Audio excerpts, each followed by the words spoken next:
Magandang araw po sa aking mga minamahal na kababayan, Luzon, Visayas at Mindanao. Sa ating mga kapatid na Muslim, Assalamualaikum warahmatullahi wabarakatuh. Welcome to my vlog. Narito na naman po tayong muli para sumagot sa ating mga katanungan. Pero bago yan, sa mga hindi pa nagsusubscribe, pwede po bang pakiclick muna ang ating subscribe button na makikita sa ibaba. Okay? Para sa mga nanonood ng vlog natin ngayon, ang tatalakayin natin ngayon ay ang tungkol sa manok at itlog.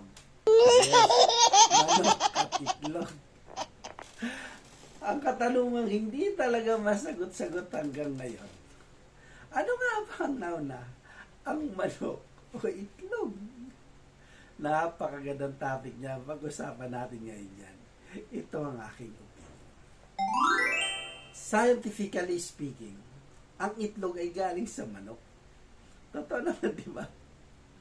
But biblically speaking, ang manok ang nauna. Correct me if I'm wrong. Wow! Hindi talaga masagot yan hanggang ngayon. Ito ang aking opinion.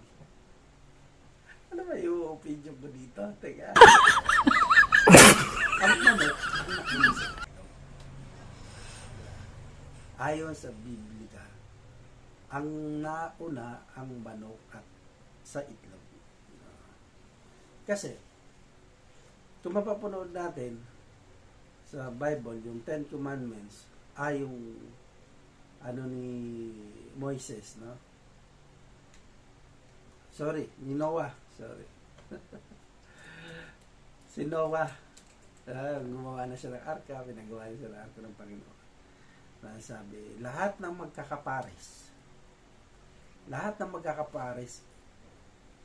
isakay mo sa iyong barko. So, ibig sabihin, walang itlog na nauna. Kasi, pagkakapares, di ba? Okay.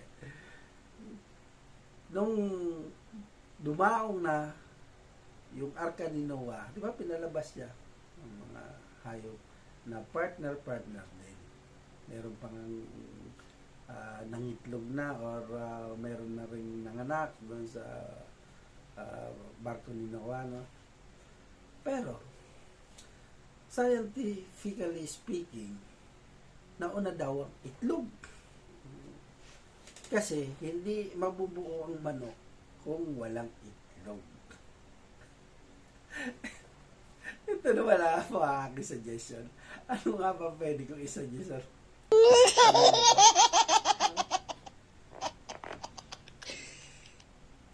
Yung suggestion na sa topic na halos ilang dekada na, hindi masagot-sagot. O kayo mga kababayan ko. Ano ba ang opinion nyo? Alin ang nauna? Ang manok o ang itlog? Ha? Ano nga ba? Masakit sa ulo to. Pero sa tingin ko talaga manok eh. Manok. Kasi mag-partner yon, siyempre, magiging itlog. No? Pero kung titingnan mo naman, may mga hayop na hindi itlog ang nilalabas, kundi yung anak nila. Pero siyempre, hindi tayo lalampas dun sa manok lang at itlog. Alin niya bang nauna? Napakahirap spelling it. Ano lang muna ako, parang pag-isipan ko pa kayo sa nauna. Pero kung meron kayong mga sagot, i-comment nyo dyan. Ano? Kung ano nga bang nauna, ang manok o ang itlog. Hanggang dito na lang po muna. Hanggang sa muli, Robert agad, tandaan, pag may tanong, sagot agad. Di talaga eh.